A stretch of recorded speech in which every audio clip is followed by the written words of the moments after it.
Hello tout le monde, je vous souhaite la bienvenue sur Off the Mat. Comme chaque semaine, une version écrite de cet épisode est disponible sur le blog. Si vous découvrez aujourd'hui mon podcast, je suis Marine, professeure de yoga, et je partage ici mes expériences de vie pour qu'ensemble, nous avancions vers l'équilibre et l'épanouissement personnel.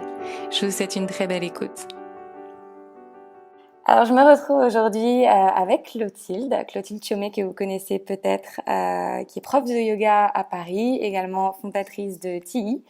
On va commencer, je pense que beaucoup de personnes te connaissent déjà ici, mais c'est pas grave. Si tu peux te présenter, dire un petit peu qui tu es, ce que tu fais. C'est la question que tout le monde déteste le plus, mais c'est la première question. Non, pas de souci. Je suis Clotilde Chaumet, je suis cofondatrice de TI, et tu peux dire TI, c'est pas grave, mais il y a beaucoup de gens disent TI, mais on dit TI, mais je t'en veux pas, c'est pas grave. Je suis aussi senior master coach chez Dynamo, et là dernièrement, avec cette année 2020, je me suis vraiment vachement concentrée sur TI. On a développé une plateforme en ligne, TI TV, et voilà, c'est ça. Tu sais, tu viens de m'apprendre un truc quand même sur TI, parce que en fait, je pense que je l'avais toujours lu et je l'ai jamais vraiment entendu. Et du coup, tu sais, moi j'ai le côté très français, franco-français, TI.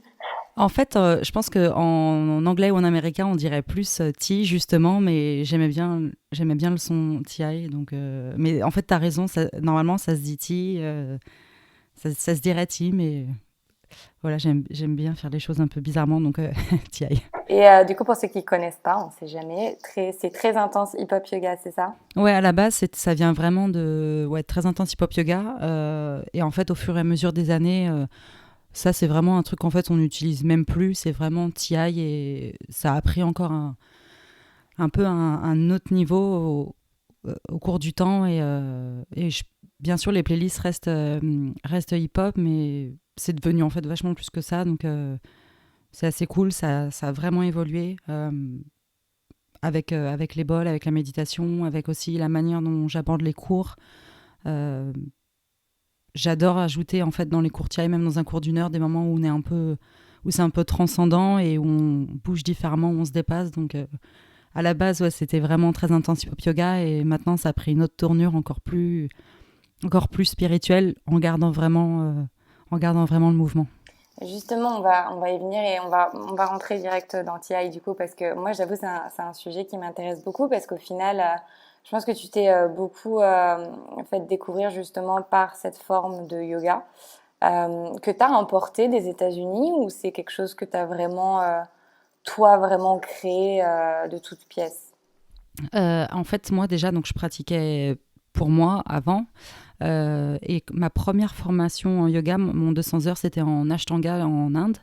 Et quand je suis revenue à Paris, je savais que j'allais pas enseigner la première série d'Ashtanga. J'adorais ça comme base, mais je savais que je voulais vraiment faire un cours qui me ressemble et qui puisse vraiment en fait euh, être une image de ma pratique. Je voulais avoir la possibilité de mettre ma personnalité en fait dans un cours. J'avais fait un de mes premiers cours de yoga, c'était avec Rachel Brazen, donc Yoga Girl. Je crois que j'avais 22 ou 23 ans, et c'était à Los Angeles, et j'étais allée à LA juste pour ça. Et quand j'ai fait son cours, en fait, j'avais adoré, c'était un truc de ouf. Elle avait vraiment justement sa personnalité dedans, et surtout, ça m'avait vraiment éclairé sur le fait qu'on n'était pas obligé de faire un cours de yoga comme j'imaginais qu'un cours de yoga devait être. Et ça m'avait vraiment plu en fait de pouvoir euh, pas la connaître, mais en tout cas voir une partie d'elle-même à travers le cours qu'elle donnait. J'avais trouvé ça hyper inspirant. Du coup, je savais que je voulais faire une formation quand même traditionnelle, parce que je voulais quand même avoir ces bases-là. Et l'Ashtanga, c'était génial pour ça, surtout en Inde. Et ensuite, quand je suis revenue à Paris, donc c'était en 2015, je savais que j'allais vraiment faire le cours aussi qui me représente. Moi, j'écoutais déjà beaucoup de hip-hop. Je pratiquais déjà ma pratique d'asana sur du hip-hop. Donc, en fait, c'était juste évident que j'allais faire ce cours-là. Au début, c'est sûr que ça a un peu surpris. Je sais, oui, que ça existait déjà aux États-Unis, mais j'avais jamais fait. Et en fait, peu importe quelque part, parce que c'était vraiment la manière dont moi je pratiquais et c'était la seule manière dont je me voyais vraiment donner un cours qui soit vrai, où je puisse vraiment être vrai et sincère, c'était de donner un cours que moi je prendrais ou qui représente vraiment ma pratique. Donc en fait, c'est venu assez naturellement de parler de ça et je voulais aussi que les gens euh, soient au courant dès le début de ce que c'est. Le très intense, c'était vraiment parce que dans les cours que je prends depuis toujours, j'aime me dépasser, j'aime voir les possibilités, j'aime savoir que je peux aller plus loin même si j'y arrive pas. J'aime voir les gens le faire et me dire, ok, s'ils le font, je peux le faire. Euh, Quand j'habitais à Los Angeles, j'avais fait un cours une fois dans une salle de sport et je m'étais dit vraiment bêtement, ok, vu que c'est une salle de sport, ça va être hyper tranquille, limite je vais m'ennuyer. Et en fait, je me suis vraiment fait avoir parce que c'était un cours de Brooke Cahill, je sais pas si tu connais. Et bon, c'est un prof américain. Et bref, son cours était extrêmement challenging. Et je me suis vraiment retrouvée complètement paumée. Mais c'était génial parce que je voyais tous les gens enchaîner les vinyasa, handstand entre chaque posture, mais tellement fluide et tellement apaisé en fait. Alors que moi, je transpirais, j'étais dans le mal total. Et ça m'avait vachement inspiré en fait. Je m'étais dit, c'est ouf que les gens fassent tout ça juste à côté de moi, juste avec leur corps et leur respiration. Et c'était ouf. Et en fait, j'ai toujours aimé les cours où je sentais que le prof nous laissait la place de nous challenger. C'est quelque part pour montrer que le prof croit en nous, en fait. Et c'est pour ça que je voulais aussi que TI ce soit aussi un peu par rapport à ça.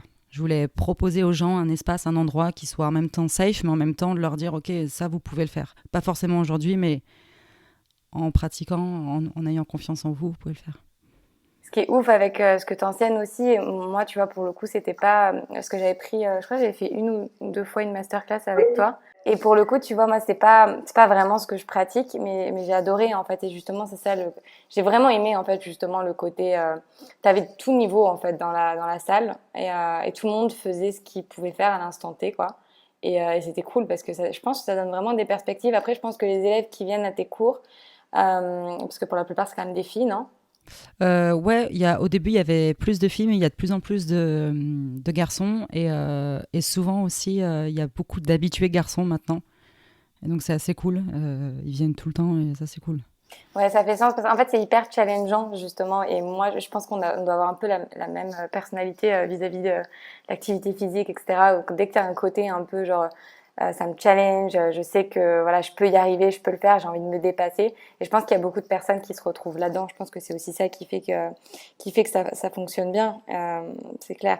Et du coup je me posais la question quand tu me dis tout ça, est-ce que tu faisais un sport avant de commencer le yoga?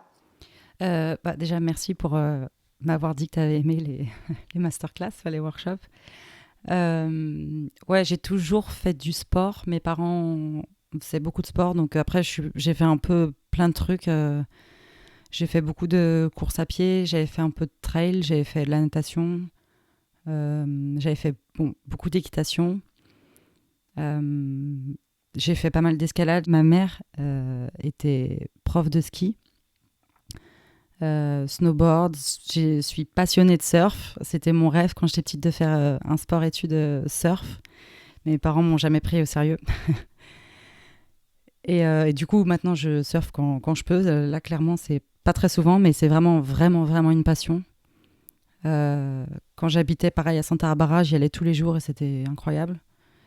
Mais ouais, j'ai toujours fait pas mal de sport. Et surtout dans le sport, j'ai toujours trouvé en fait là où un point de départ un peu d'inspiration et c'était vraiment un moment où quelque part je me mettais en méditation en fait.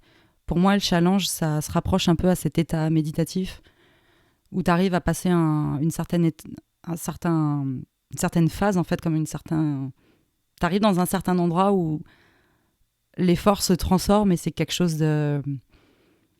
d'hyper méditatif, je trouve. Et c'est là où très souvent, je me suis beaucoup inspirée. Je me rappelle quand je nageais beaucoup, je passais 1 heure tous les jours à nager et dans mon cerveau, ça n'arrêtait pas, ça n'arrêtait pas. Je me sentais inspirée, j'avais des images et tout. Et même en courant, enfin, c'était toujours quand je faisais du sport. Et concrètement, Ti, quand t'as choisi de créer, parce que tu disais, t'as lancé, c'est assez récent que tu as lancé une plateforme avec vraiment tous les cours TI qui sont rassemblés sur. C'est quoi, c'est un abonnement, c'est ça? Ouais, c'est un abonnement, donc c'est par mois, c'est 16 € par mois et tu peux aussi t'abonner à l'année et tu t'abonnes et tu peux te désinscrire aussi dès que tu as envie, mais bon, le but c'est de rester inscrit. Ouais, tu t'abonnes et en fait après tu as accès à toutes les vidéos autant de fois que tu veux, quand tu veux, voilà. Déjà, tu as dit on a créé. Ouais, en fait TI c'est Antoine et moi, Antoine c'est mon copain. À la base, en fait, Antoine, c'était un des fondateurs de Dynamo en 2015 et depuis, ils ont revendu parce qu'ils étaient deux et donc on s'est aussi mis ensemble à l'époque. J'étais très très bien toute seule, mais bon, voilà, quand j'ai vu Antoine, je savais que c'était lui.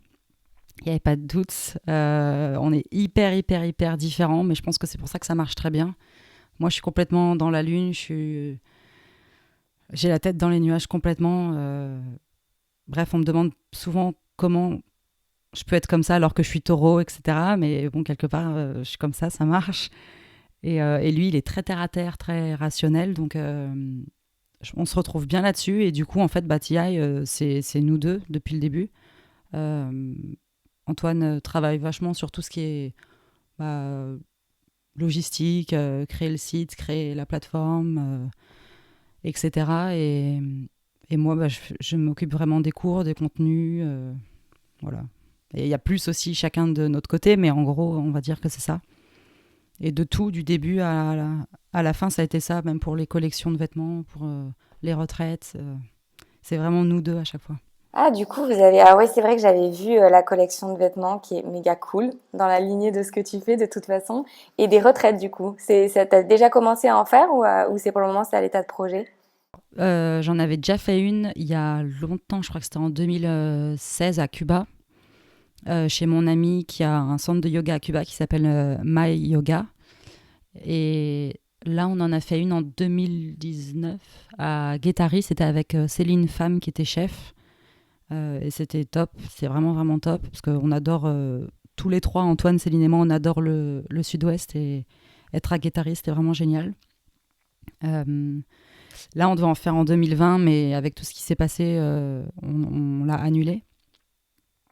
Et enfin, on l'a jamais en fait lancé officiellement parce que Covid est arrivé. Mais du coup, voilà, on verra plus tard, peut-être 2021 ou plus tard, on ne sait pas vraiment. C'est dur de savoir et de se projeter. J'ai pas envie de faire des fausses joies aux gens, donc je préfère vraiment annoncer quelque chose quand je serai sûre.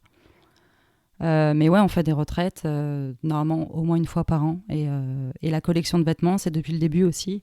C'est des pièces en fait qui représentent un peu un style qu'on aime beaucoup. Donc c'est oversize, c'est des sweats, des pantalons, des t-shirts. Il y a aussi des accessoires. Et pareil, ça, on est tous les deux dessus. Et voilà, c'est top. Il y a une autre collection qui va sortir bientôt, peut-être au début du printemps, je pense. Et voilà. Finalement, Clotilde Chaumet, auto-entrepreneur, businesswoman. Ouais, après, encore une fois, on se complète bien tous les deux et je pourrais pas faire ça sans lui et il pourrait pas faire ça sans moi. Mais ouais, on s'est bien trouvé pour ça.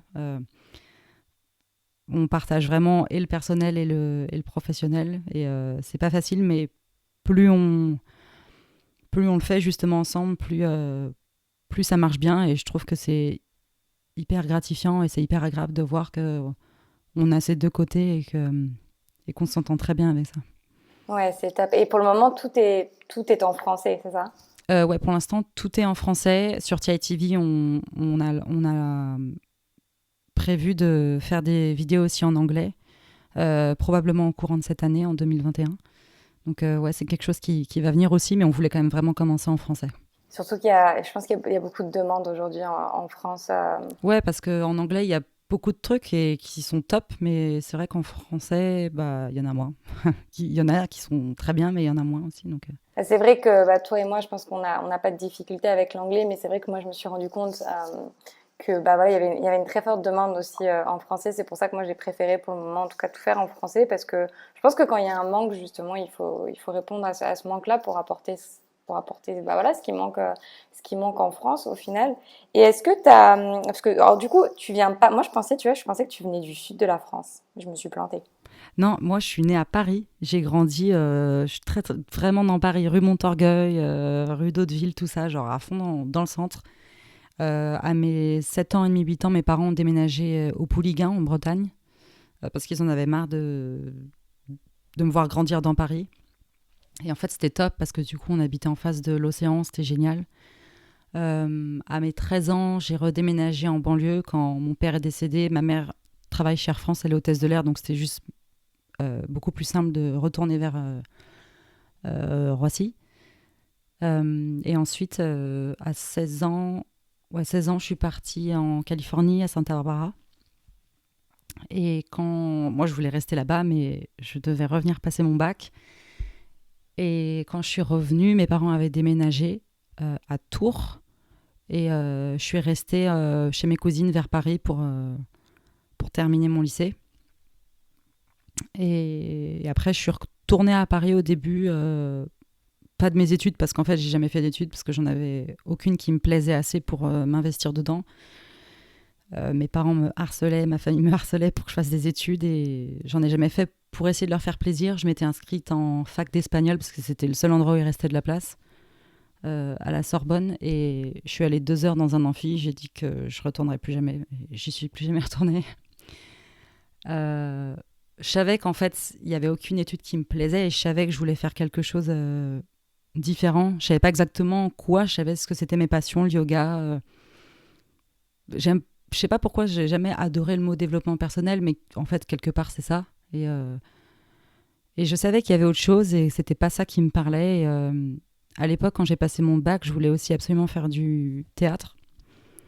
Alors, j'étais une grande timide, mais pourtant, ça me passionnait. Donc, j'ai commencé, mais ça s'est vite terminé parce que j'étais vraiment très, très timide. Et au bout d'un moment aussi, j'avais plus la manière de payer l'école. Et du coup, après, j'ai fait des petits boulots pendant, je sais pas, 3 4 ans. J'étais vendeuse, j'étais serveuse dans des restos, ouvreuse dans des théâtres. Enfin, j'ai vendu des glaces. Enfin, bref, j'ai fait tous les trucs, et ça m'a vraiment, vraiment, vraiment fait réaliser ce que j'avais pas envie de faire. Euh, Pendant ces années, je suis allée très, très bas. Je me suis sentie déprimée. Je savais que je passais à côté de ma vie et tout, mais j'avais pas la force de faire autre chose. Et un jour, je sais pas, j'ai eu un déclic, et j'ai commencé à mettre en place. Après, ça a mis du temps à se mettre en place. Ça a mis au moins 1 an, mais au bout d'un an, je suis partie de mon appart, j'ai tout quitté, et je suis repartie à Los Angeles. Et c'est là où, quelque part, ma vraie vie a repris son cours, en fait. Et ensuite, Toi, tu dis, ouais, c'était 1 an, c'était long. Quand tu le dis comme ça, au début, je pensais que tu allais me dire, genre, ça m'a pris, genre, 2, 3 ans, tu vois. 1 an, c'est rapide et c'est vraiment admirable. Parce que ce que tu me racontes, ça me fait penser, en fait, à mon histoire.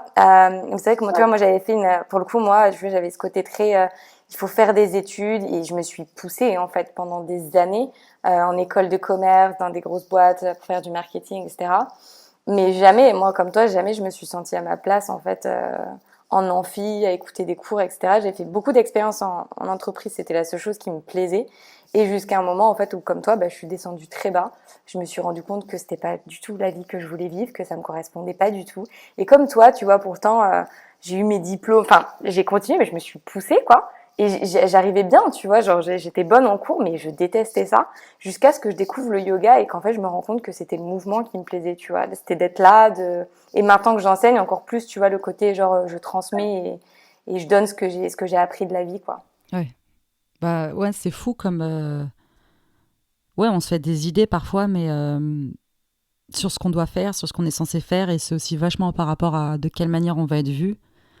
Je savais vraiment, par exemple, que je voulais pas faire d'études, mais je savais aussi que quand on avait des réunions de famille ou des trucs, ou que je revoyais des amis depuis longtemps, je me sentais un peu mal de dire, je sais pas que je fais rien, mais j'ai pas trouvé ma voie, et j'ai pas fait d'études, et c'était un petit peu difficile. Après, je savais que fallait pas que je me base sur ça, mais forcément, il y avait cette idée de, bah, je fais rien, tu vois. Et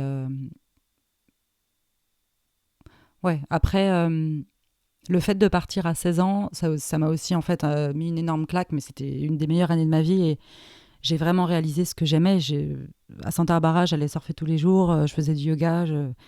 Enfin, c'était incroyable et j'ai vu que la vie pouvait être comme ça. Et c'est vrai qu'en retournant passer mon bac, déjà j'étais nulle et ça me saoulait et mes parents m'avaient forcé de faire un bac S. Et j'étais vraiment, vraiment une buse en maths. Et, euh, et je l'ai vraiment eu par miracle. Et d'ailleurs, je l'ai eu grâce aux langues, au sport, à la philo. Le sujet, ouais, le sujet de mon bac philo, c'était euh, est-il fou de croire en l'impossible? Et en fait, j'étais genre, bah ok les gars, c'est mon sujet en fait. Et ouais, c'était assez marrant que ce soit ça. Et bon, j'ai eu mon bac, mais de justesse, et si je l'avais pas eu, je l'aurais jamais repassé. Je l'aurais pas repassé. Et ça m'aurait pas changé grand-chose dans les vies de tous les jours. Après, c'est vraiment personnel et je suis obligée de le dire, mais forcément, il faut passer son bac. Enfin, il faut. C'est personnel. On peut pas forcément se baser sur l'histoire de quelqu'un ou quoi, mais on peut s'en inspirer. Et tu vois, toi, tu as fait une école de commerce et là, tu es quand même arrivé exactement où tu as besoin d'être et où tu as envie d'être et c'est ouf. Et moi, j'ai pas fait d'école du tout et je suis quand même arrivée là où je voulais. Donc, c'est vraiment personnel et ça dépend de l'énergie et du profil de chacun. Mais ouais, enfin, le principal, c'est qu'on soit arrivé là où on a envie et c'est génial. C'est exactement ça. Je pense qu'il faut vivre en fait les expériences qu'on est censé vivre pour arriver à ce point-là dont tu parlais. Oui, c'est sûr. Ouais. Tu sais, moi j'ai commencé, j'étais gymnaste en fait. Moi j'étais passionnée. Ah oui, ok. Ouais, j'ai fait de la gym je crois de mes 8 ans jusqu'à mes 16 ans. Après j'ai arrêté parce que c'était sport-études ou alors rien. Donc du coup bah, j'ai fait rien. Mais tu vois, en devenant prof de yoga, je me suis dit au final c'est une boucle en fait. J'en suis juste revenue au point où j'étais censée être tout simplement. J'avais mis une passion de côté pour l'éducation, pour l'école, parce que comme tu le disais très bien, il y a cette pression sociale où on te dit bah il faut aller à l'école, il faut avoir son bac, et c'est vrai dans un sens parce que mine de rien t'apprends des choses aussi, mais t'apprends pas que des choses dans les livres, t'apprends aussi des choses sur je vis cette expérience et qu'est-ce que j'en retire moi personnellement et qu'est-ce que j'ai finalement envie de faire vraiment. Et tu C'est parlais du sûr. coup de LA, et ça c'est vrai que c'est un truc que j'ai beaucoup, enfin, je te suis sur les réseaux, donc je vois, c'est beaucoup de choses que tu partages, que ce soit dans tes voyages, dans tes stories, dans tes posts, etc. Du coup, t'es tombée amoureuse de Los Angeles. Ouais, en fait, quand j'étais petite, comme je te disais, j'étais passionnée par le surf. Donc, ça m'est venu vers 10-11 ans. Et, euh, et j'ai jamais, en fait, là où on habitait, au Pouliguen, en Bretagne, il n'y avait pas trop de vagues. Enfin, c'était plus planche à voile, etc. Enfin, bref, il n'y avait pas d'école, j'avais pas de planche. Enfin, je surfais pas. Et j'avais supplié mes parents de m'envoyer dans des colos, etc., surf. Donc, en fait, à partir de mes 12 ans, c'est ce qu'ils ont fait. Il y avait des colos avec Air France, donc je suis allée à mes 12 ans à Hendaye, en dessous de Biarritz, apprendre à surfer. Et l'année d'après, je suis partie juste au-dessus de San Diego, à Oceanside. Et j'avais des cours d'anglais et on allait surfer tous les après-midi.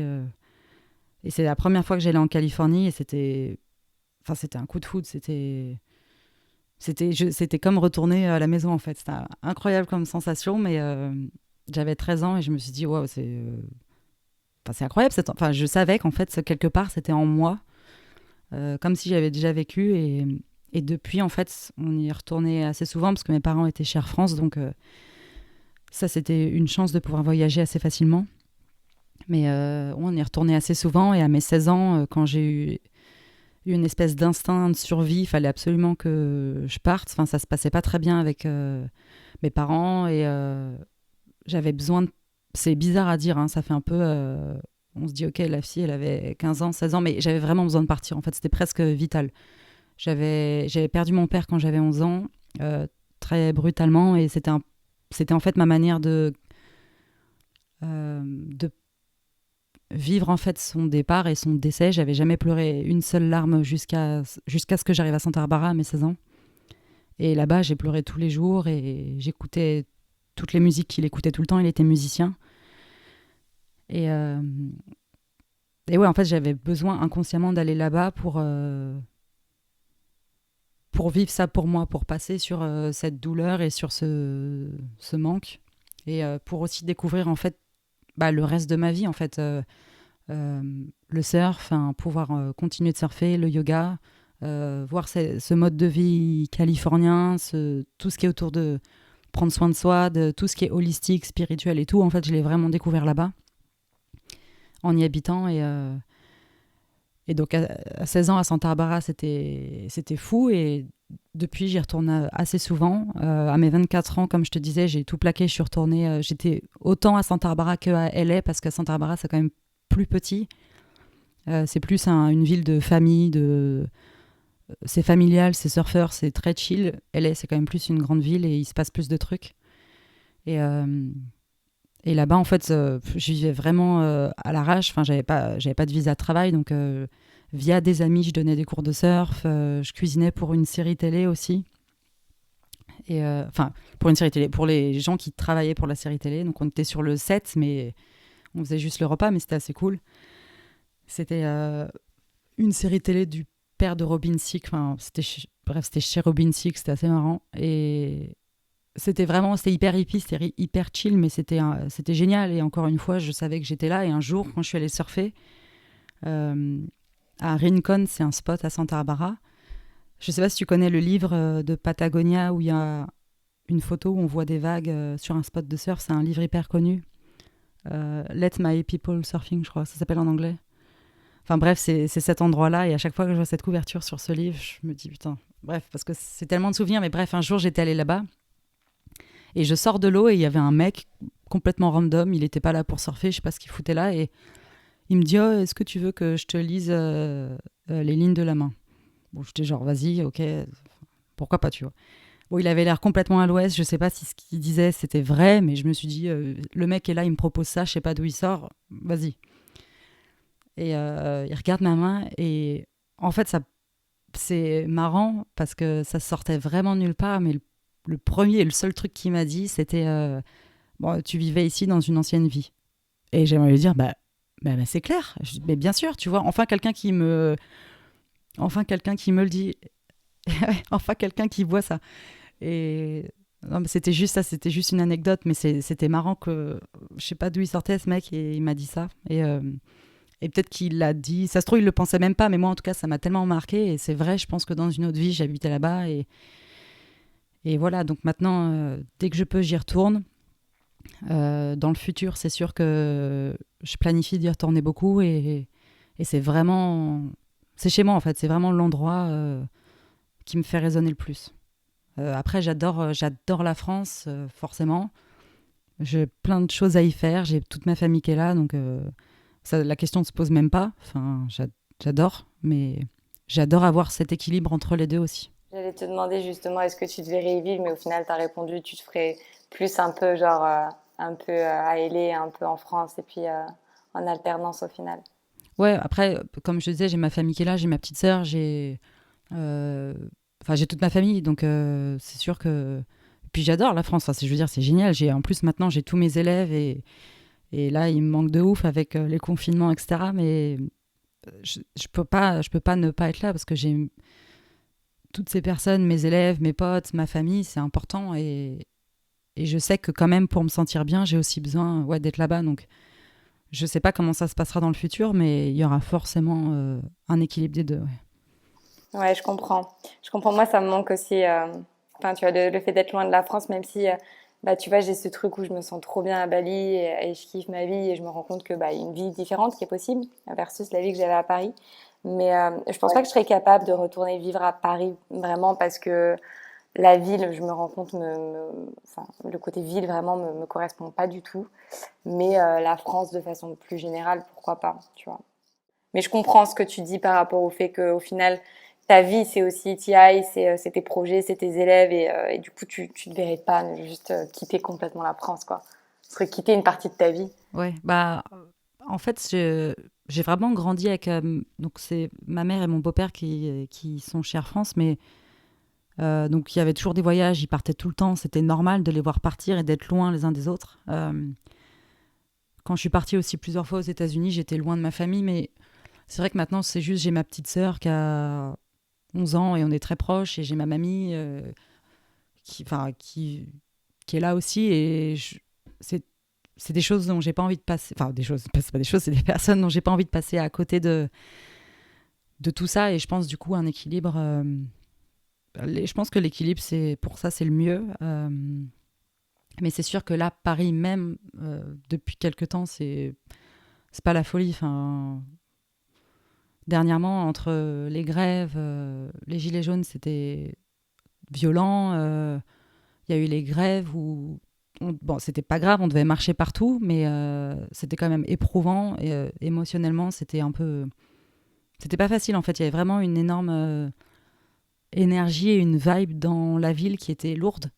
Euh, Après, bon, les confinements, etc. Donc là, Paris, en ce moment, pourtant, cette ville est magnifique et géniale, mais c'est pas fou, quoi. Ouais, c'est intense. Moi, tu sais, c'est aussi une des raisons qui m'a un peu poussée à partir.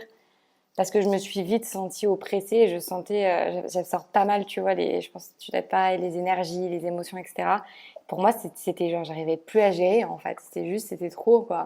Et le fait d'arriver à Bali, de sentir qu'il y avait une vibe qui était différente, que tu pouvais travailler, tu pouvais vivre de ta passion, être dans un lieu qui était beaucoup plus chill, tu vois, comme tu le dis. J'avais fait une fois à Los Angeles, je suis allée retourner une fois. Je devais le faire pendant plein d'années. Je me suis dit, je vais retourner, je vais retourner. Mais j'ai adoré aussi. Il y a beaucoup de gens qui ont une vision assez péjorative de LA avec un côté très superficiel. Au final, moi, j'ai aucune vision négative de Los Angeles. J'ai adoré les States globalement. Donc, Bah, en fait, je pense que ouais, à LA, il y a plusieurs côtés. Ça dépend un peu aussi dans quel quartier t'es. Quand t'es vers Hollywood, West Hollywood, c'est très enfin, acteur, soirée, c'est vachement comme ça.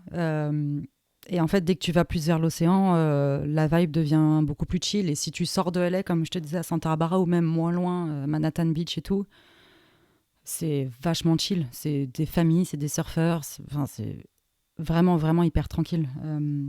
Et ouais, par rapport à Paris, par rapport à tout ce qui s'est passé, après, en fait, tu as l'opinion de ce que tu veux sur tous les événements qui s'est passé. C'est même pas ça le problème. C'est juste que de manière générale, et pour tout le monde, avec n'importe quelle opinion, la vibe, elle était tellement lourde. C'était pas facile. Et c'est sûr que bah, ça marque les gens au bout d'un moment où il y a eu maintenant, plusieurs années d'énergie comme ça. C'est pas facile. Après, on a eu, entre guillemets, de la chance pendant le premier confinement. Il a fait très, très beau.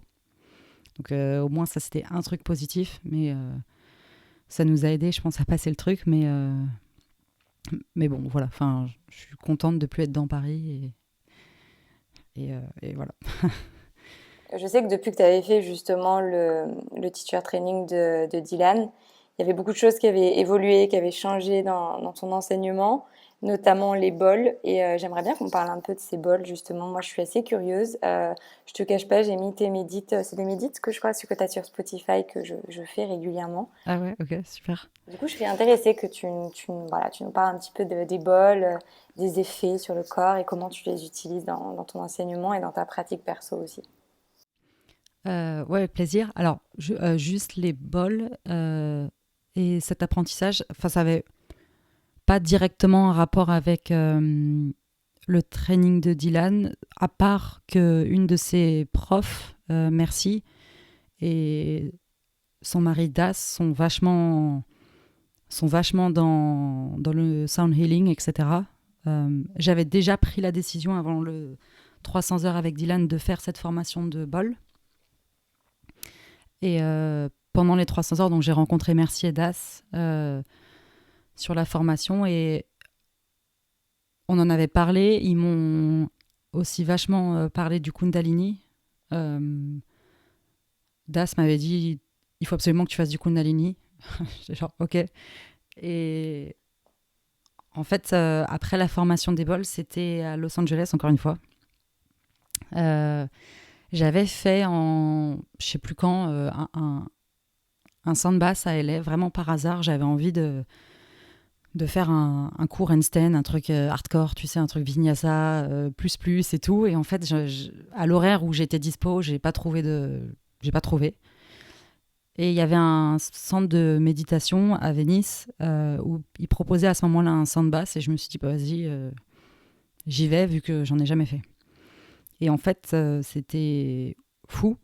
j'ai ressenti une sensation d'être relaxée comme rarement, voire jamais. Et je me suis sentie complètement transportée. J'ai eu énormément de sensations différentes. Dans ce sandbass, il y avait plusieurs instruments. Il y avait il y avait des bols tibétains, des gongs, etc. Il y avait plein de trucs.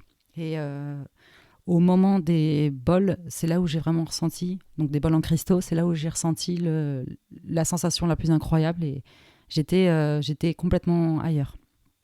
Et en fait, via ce centre de méditation, j'ai regardé et j'ai trouvé une prof qui s'appelle Suzy, Suzy Marco et Sheffield, et elle proposait un training avec une autre prof qui s'appelle Géraldine Glass, et je me suis inscrite tout de suite.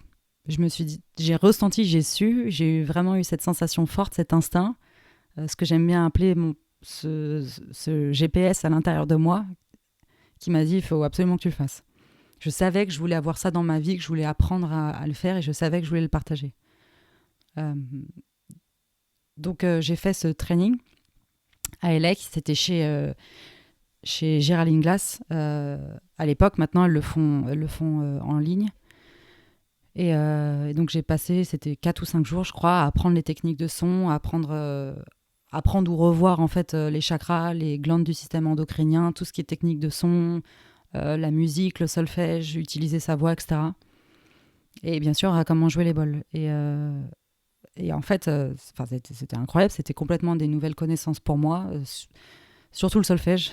Même si mon père était musicien, j'ai jamais joué d'instrument. Et en fait, c'était un peu un clin d'œil, en fait, parce que les bols sont des instruments.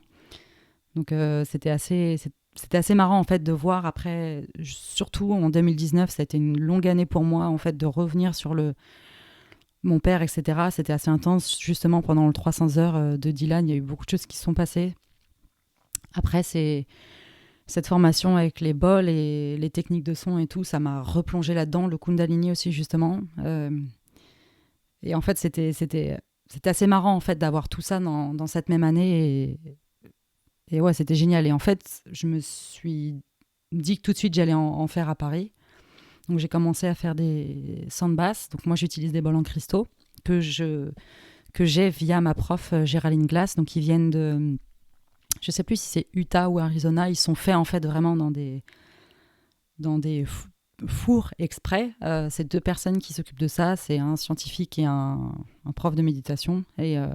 bon, après, la technique est vraiment hyper secrète et tout, mais ils sont vraiment faits avec une intention incroyable, avec des pierres et des cristaux incroyables, et ils sont hyper précieux. Depuis que je les utilise, c'est ouf, en fait, ce qui se passe. Et les techniques, en fait, derrière ça, c'est que c'est comme, en fait, lorsqu'on écoute une musique qui peut nous rendre triste ou qui peut nous rendre hyper bien. Les bols, en fait, c'est des instruments de musique qui représentent soit un chakra, soit une glande du système endocrinien. Et ils ont aussi tous une note de musique. Donc, il y a vraiment cette idée de solfège, en fait, derrière. Mais il y a aussi vachement une idée d'intention et de savoir quels cristaux, donc quel bol tu utilises. Ils sont tous en quartz et infusés avec des pierres précieuses, des matériaux de la terre, des éléments de la terre, etc., des minéraux.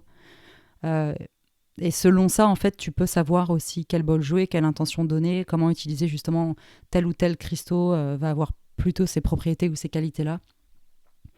Donc en fait, il y a plein d'éléments à prendre. C'est autant le chakra, la note de musique qui représente aussi certaines propriétés, les cristaux en eux-mêmes, comment jouer certains bols. Ils font certains bols jouent d'une manière différente avec certains autres bols. C'est hyper scientifique, c'est un peu intense parfois. Surtout apprendre le solfège en anglais, c'était intense. Mais c'est vachement scientifique et il y a pourtant une énorme part de magie, mais c'est hyper scientifique en fait. C'est vraiment les techniques de son, ça fait hyper longtemps que ça existe. Enfin, depuis les civilisations les plus anciennes, c'est utilisé. C'est aussi vachement utilisé dans certains pays pour soigner. Ma prof Géraldine travaille avec des gens qui ont des cancers. Suzy, mon autre prof, travaille avec des gens qui ont des addictions. Et les bols, en fait, t'amènent vraiment via les vibrations, via les fréquences, dans un apaisement, un apaisement total. C'est comme un massage de ton énergie. Et c'est comme un massage, en fait, de tout ce qui n'est pas touchable, on va dire, en fait. Tu vois, ouais, tangible. On n'est pas juste de la peau et des muscles et des os, on est aussi une énergie avant tout. Et c'est dur parfois de concevoir ça quand tu n'as rien à voir avec tout ça. Tu vois, même les chakras, j'ai mis longtemps à m'intéresser personnellement aux chakras. Au début, j'avais vachement de mal à me dire, c'est vraiment un truc qui existe, tu vois. Et en fait, je pense que les vrais changements, personnellement pour moi, c'était d'expérimenter moi-même des trucs par rapport à ça. Et en fait, quand tu commences à avoir des sensations par rapport aux énergies, par rapport aux chakras, même par rapport parfois à manifester certaines choses, et tu le vois vraiment, ça t'arrive, c'est un truc, enfin, c'est d'un autre niveau, c'est incroyable. Et ça peut arriver à tout le monde, hein, ça dépend. Il y a des gens qui sont hyper réactifs parfois à certains bols ou à d'autres. Moi, je sais, au début, par exemple, j'avais vachement de mal avec les gongs. Ça me faisait ressortir énormément de négatifs, de douleurs. Enfin, c'était très, très dur. Et plus je les écoute, plus je fais des sessions avec, plus j'y arrive et plus, en fait, ça me transporte. Mais au début, c'était très, très dur pour moi de supporter ça. Tandis que les bols, dès le début, c'est très, très positif. Donc voilà, en fait, les bols, ça résonne avec notre corps. C'est des instruments de musique qui sont accordés avec notre corps. Notre corps, c'est un instrument de musique. Notre voix, c'est un instrument de musique. Les bols, c'est un instrument de musique. Et tout est vibration, tout est énergie. Et ça permet non seulement déjà de déstresser complètement. Enfin, le stress, c'est quand même une des premières maladies qui existent et qui crée d'autres maladies. Quand j'ai commencé à faire des soundbass, après 5 ans très très intenses avec la vie à Paris, Dynamo, TI, enchaîner tous les cours, etc., me coucher très tard parce que je rentrais tard de cours, me lever très tôt parce que j'avais des cours très tôt le matin. Enfin, j'ai vraiment un rythme hyper intense. J'arrivais même parfois à pas m'endormir parce que j'étais trop fatiguée. Enfin, c'est encore un autre truc. J'avais des pellicules, j'avais commencé à faire un peu d'eczéma. Enfin, j'étais extrêmement mince aussi. Tout le monde me disait comment t'as perdu du poids. En fait, c'était le nombre de cours que je donnais, c'était incroyable. Après, j'adorais. Ça m'apportait une énergie, une adrénaline incroyable. C'était génial. Mais c'est venu à se calmer avec 2020 et c'est très bien. Je pense que j'avais vraiment besoin que ça se calme. Les bols sont pas arrivés dans ma vie aussi pour rien. J'avais besoin que ça se calme aussi à ce niveau-là. J'avais besoin de quelque chose de plus yin, de plus calme, alors que j'étais vraiment dans le yang, dans le feu, dans le non-stop. Et il y a pas de hasard. Les bols sont arrivés, 2020 est arrivé, donc les cours sont forcément ralentis. Mais voilà, en fait, les bols, ça... J'arrête pas de parler, mais tout ça pour dire que les bols, ça aide vraiment aussi énormément à s'apaiser, à déstresser. Ça amène en fait la conscience et l'esprit dans ce qu'on appelle l'état θ et alpha. Alpha, c'est là où on est très relaxé, c'est un état de conscience, on est très relaxé. Souvent, c'est quand on a les yeux fermés. Et θ, c'est là où on est quand on est dans une méditation profonde, quand on est en hypnose ou quand on rêve. Parfois, on rêve, tu sais que tu rêves, mais tu es en train de rêver quand même. C'est ça. Ah ouais, ça c'est les sensations. Et j'en parlais d'ailleurs récemment. Bon, ça c'est des terreurs nocturnes, mais tu sais, c'est quand tu te réveilles, mais ton corps est pas réveillé, c'est juste ton esprit qui est réveillé. Et en fait, Ouais. t'as la sensation qu'il y a quelqu'un qui te plaque contre ton lit, et que tu ne peux pas bouger. Je sais pas si ça t'est déjà arrivé, mais c'est assez Ouais, incroyable. ouais. Bon, c'est plus créé par le Ouais, ouais, stress c'est... pour le coup, mais et c'est hyper intéressant. Et je t'écoutais avec passion quand tu me parlais des bols et ce que je trouve. En fait, j'avais lu pas mal de choses sur justement les vibrations, les énergies. J'ai toujours été convaincue, en tout cas, qu'on était des corps énergétiques et qu'on était hyper sensibles à ce qui se passait autour. Ne serait-ce que, tu sais, avec les cycles de la lune et les nouvelles lunes, les pleines lunes, etc. Tu sens, enfin, plus t'es connecté à toi, moi, plus je suis connectée à moi, plus je ressens ces impacts-là. Et c'était hyper intéressant justement sur les vibrations. J'avais regardé, je crois d'ailleurs c'était toi qui m'avais fait indirectement qui m'avait fait m'intéresser un peu justement au bol et à la manière dont ça pouvait nous impacter. Et j'étais tombée, tu sais, sur YouTube sur plein de vidéos en fait. Et j'étais tombée une fois sur une vidéo où en fait il y avait un mec, il envoyait des vibrations dans de l'eau qu'il allait cristalliser. En fait, chaque vibration, alors je sais pas si c'était une note, une onde, etc. Je me rappelle plus exactement, mais tu vois, parfois il envoyait une vibration, ça représentait l'amour. tu avais une vibration qui pouvait représenter la violence. Et en fait, à la fin, il te montrait ce qui avait cristallisé dans l'eau. Et quand c'était de l'amour, en fait, il te montrait que l'eau avait cristallisé un magnifique flocon. Et quand c'était tout ce qui était haine, qui était violence, une insulte, t'avais un truc genre complètement horrible dans l'eau. Et j'ai trouvé ça incroyable parce que ça, pour le coup, c'est de la science, tu vois. Alors même si tu peux pas Ouais, ouais, trop ouais. l'expliquer, pour le coup, au moins la science te montre qu'une énergie, une onde énergétique a un impact assez magique et poétique au final dans la réalité matérielle dans laquelle on vit. Ça, c'était pour ça que ça m'avait vachement intéressé et je doute pas de l'efficacité, en tout cas des bols sur nous, quoi, sur l'humain. Ouais, comme je te disais, quand tu le vois, ça fait un peu wouhou, un peu euh, tour de magie. Et oui, il y a de la magie. Enfin, je vois pas pourquoi la magie, ce serait un truc qu'on imaginerait comme perché et faux. Mais c'est aussi enfin, c'est très scientifique et c'est la part des deux. C'est aussi à chaque fois l'intention que tu mets dedans. J'aime vraiment aussi penser comme ça. Dans tout ce que tu fais, de toute manière, c'est l'intention que tu mets dedans. Mais depuis que je donne des sessions de sandbass, qu'on fait des méditations avec les bols, c'est hallucinant en fait les retours que j'ai. Et même moi, quand j'en fais avec ma prof, j'ai des sensations complètement nouvelles et différentes et c'est assez fou. C'est assez fou. Au début, j'avais constamment la vision qui se brouillait complètement. Quand je sortais d'un sandbar, je devais attendre avant de reprendre ma voiture parce que je voyais rien. Et c'était fou. Et en fait, avec les élèves aussi, ou les personnes qui viennent faire les méditations, j'ai des retours. C'est incroyable. Ça va vraiment à des niveaux fous.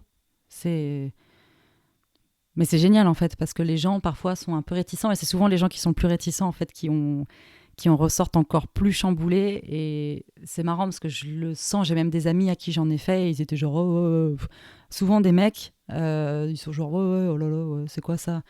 Je suis genre, t'inquiète, vas-y, allonge-toi. Et en fait, à la fin, ils sont genre, mais c'est un truc de ouf, et ça leur fait vraiment un changement, et c'est génial en fait à voir. Et j'aime vraiment justement avec TI maintenant avoir autant cette partie méditation avec les bols et cette partie plus dans le mouvement avec la pratique, etc. Enfin, j'adore mélanger les deux. Moi, j'ai besoin des deux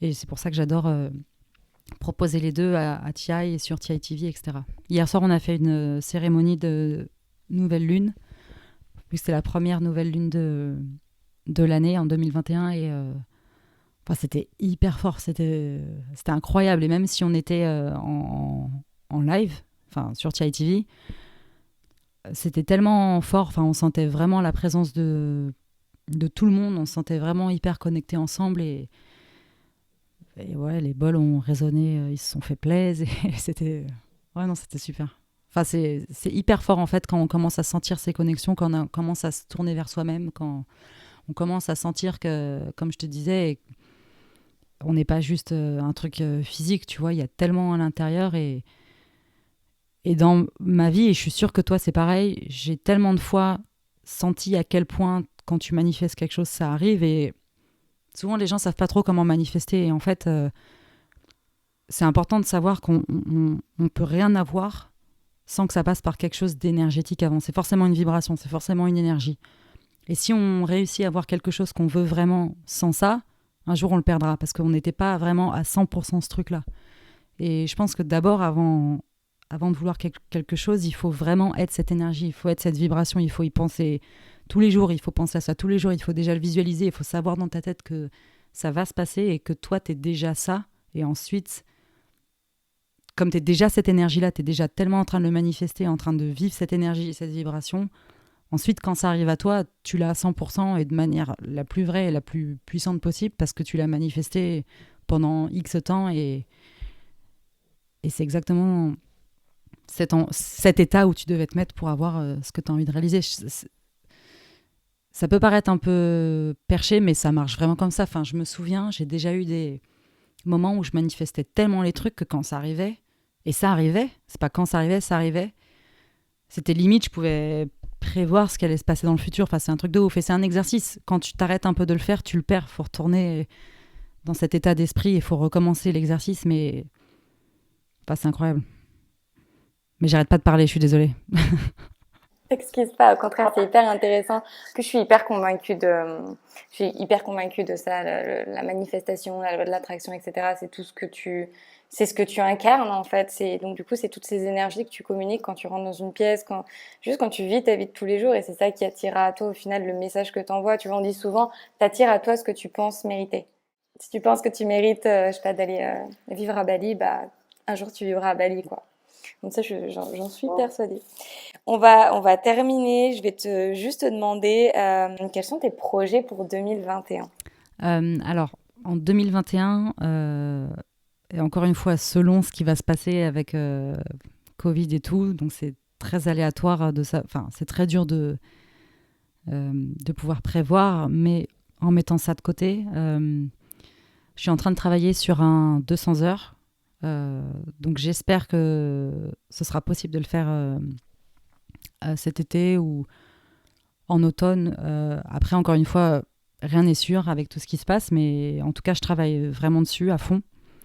Donc ce sera un 200 heures TI. Je travaille aussi sur une formation de sound healing. Et il y a aussi des retraites qui sont prévues. D'ailleurs, là, on devrait être à Bali en train de faire une retraite TI maintenant. Mais bon, c'est comme ça, c'est pas grave, ce sera plus tard. Donc cette retraite à Bali est décalée. On annoncera en temps voulu 200 heures TI et un training de sound healing. Pour les deux, autant pour le 200 heures que pour le sound healing, j'ai pris entre guillemets du temps, mais encore une fois, ça dépend. Est-ce que c'est du temps, est-ce que c'est pas du temps? Mais je voulais vraiment que ce soit le mieux possible et le plus complet possible. Donc ça fait un moment que je travaille dessus et j'ai hâte que ça se fasse. Donc ça, c'est les plus gros projets. Pour TI TV, on continue de partager pas mal de contenu. Il y a pas mal de plans qui viennent, handstand, grand écart et tout. Il y a aussi beaucoup de choses plus spirituelles avec la méditation et tout qui vont venir aussi. Avec ce qui se passe en ce moment, j'ai du coup beaucoup de temps pour travailler sur tout ça et je mets toute mon énergie là-dedans, dans TI TV, dans les projets TI, dans la formation. Et j'adore et j'ai hâte que ça sorte et que ça se fasse. Et j'en parlerai dès que ce sera officiel et dès que ce sera possible et sûr d'en parler. C'est cool, tu as l'air d'avoir plein de beaux projets, d'être hyper créative et passionnée par ce que tu fais. Donc c'est vraiment très très inspirant. Je pense que je serai pas la seule à être inspirée à la fin de cet épisode de podcast. En tout cas, dès que tu viendras à Bali pour faire une retraite ou un teacher training ou n'importe quoi, je serai ravie d'y prendre part. Merci beaucoup Clotilde pour ton temps. Merci de nous avoir partagé ton expérience et ton parcours. Et écoute, je te souhaite plein de bonnes choses. Merci, avec plaisir. Ça m'a fait trop plaisir de faire ce podcast. J'ai beaucoup parlé, j'ai l'impression, mais bon, tu m'as inspiré les réponses, donc. Non, c'était hyper inspirant, même pour moi. Ça faisait que ça fait quelques temps au final que je te suivais, puisque j'étais à Paris, j'avais eu l'occasion de prendre quelques cours avec toi et j'étais hyper intéressée justement je pense qu'il y a encore plein de choses dont on n'a pas parlé et sûrement il y a plein de questions qui vont arriver.